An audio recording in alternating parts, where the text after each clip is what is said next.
Hello and welcome to another video. In this video we are going to add a new user to our Linux server, and we're also going to delete the default user that was generated when we started the server. So to do that, we're on our Chromebook here. Let's go ahead and open up our Chrome web browser, and we'll go to our extensions. We're going to connect to our server using the secure shell. And let's go ahead and click on the connection dialog. We set this up in the last video. We can see that we're trying to log into a server at IP address 192.168.0.32, and the username that we're trying to log in with is Ubuntu.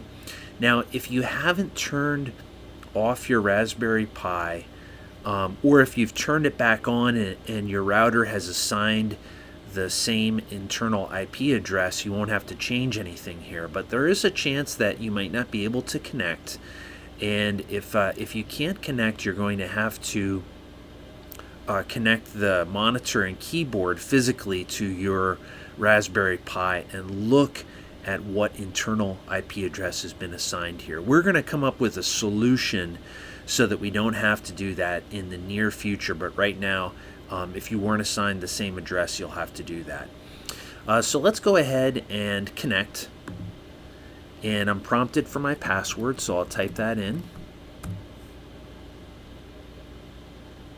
And now we're logged in.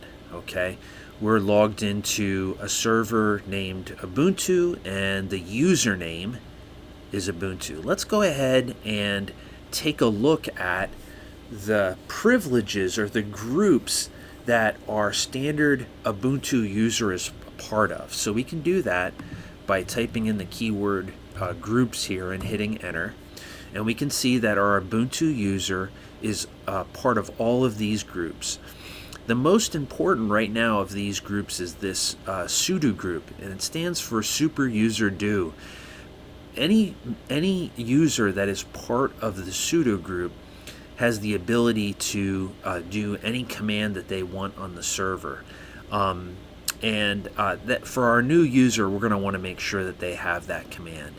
Let's go ahead now and create a new user. So one way to create a new user, now that we're logged in as the Ubuntu user, is to type in the command sudo. We're going to use that command, that group right now, in fact, sudo add user, and then we want to add the user's name. Okay, so we can put in whatever name we want here. I'm going to put in the name Korgel, and I'm going to hit enter, and I'm prompted for a password for the Korgel user, so I'll type in a password. Again, you're not seeing any feedback from the server here that it's taking the password, but it is. This is just a security feature of Linux. It's asking me to confirm that password, so I'll type it in again. And then we have an opportunity to enter in some information here. Or we can just hit enter for default. So I'm just going to hit enter for default, not put anything in there. And it's going to ask me if this information is correct. I'm going to type in capital Y for yes and hit enter. And now we've created a new user. In the Ubuntu server, every user has some space where they can store files. So let's go ahead and take a look at that space for our for our new user Korgel. To do that, we're going to back out of the directory that we are currently in. We can see what directory we're currently in, actually. If we type in the command pwd, which stands for present working directory, we can see that we're in the home directory and in Ubuntu's file space. So let's go back so that we can get to the home directory. So to do that, a very common command that you'll use quite often is cd, and it stands for change directory. And if I want to go back, I'll put cd space ... Okay, and now I can see on the command line that I'm in the home directory. And if I do an ls for list the contents that are in this directory and hit enter, I can see that there are two folders in there, two directories, one for Korgel and one for Ubuntu. Okay, So we've created a new user. The next thing we want to do is we want to make this new user, have be part of all of the same groups that Ubuntu is a user of. All right, so let's go ahead and check out what groups Ubuntu is a part of, and we can just do that by typing in. Since we're logged in as Ubuntu, we can just type in groups, and we can see that Ubuntu is part of these groups. Okay, we're going to go ahead and add these groups to our Corgel user by typing in the command sudo mod user hyphen lowercase a uppercase g. And what that detail means there is that the A is for, we're going to append the groups that Corgel is currently a member of, and the capital G stands for we're going to be adding some secondary groups. So I'm just going to type in, excluding Ubuntu, all of the groups that Ubuntu is a part of, and I'm going to separate them by commas, because we're going to add these to the Corgel user.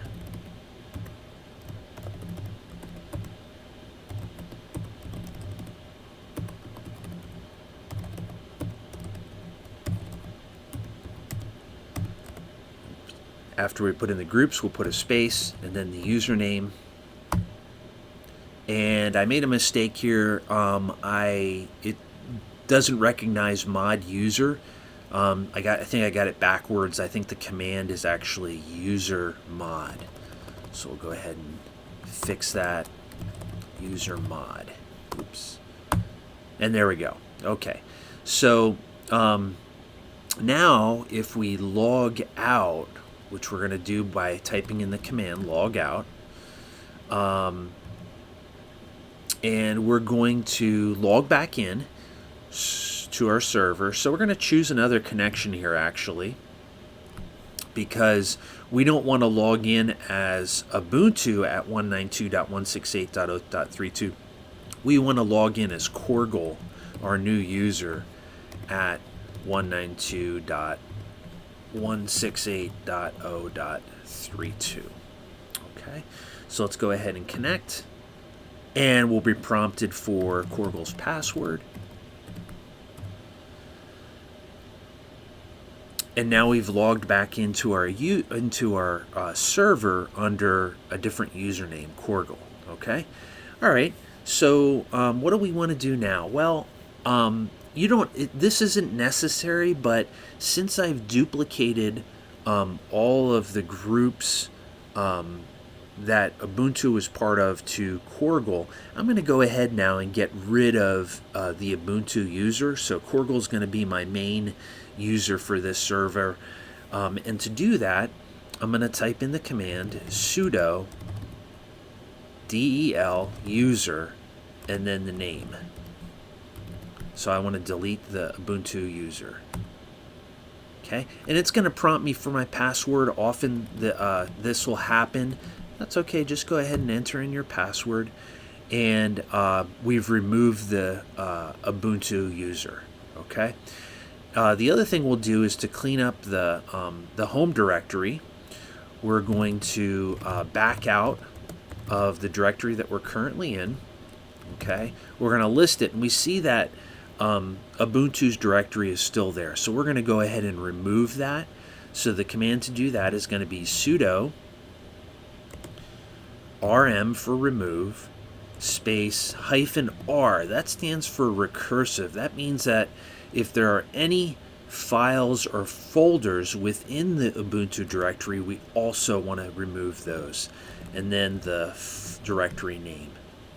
Okay, now if we go ahead and do an ls again, we can see that that directory is now gone. Okay, so that's going to wrap it up for this video. Basically what we did was we created a new user. We added that user to several groups, the groups that Ubuntu was part of, and Ubuntu was our user that we started our server with. That was the default user that was generated for us, and then we got rid of the Ubuntu user. In the next video, we'll work on changing the server's name. So I'll see you in a little bit.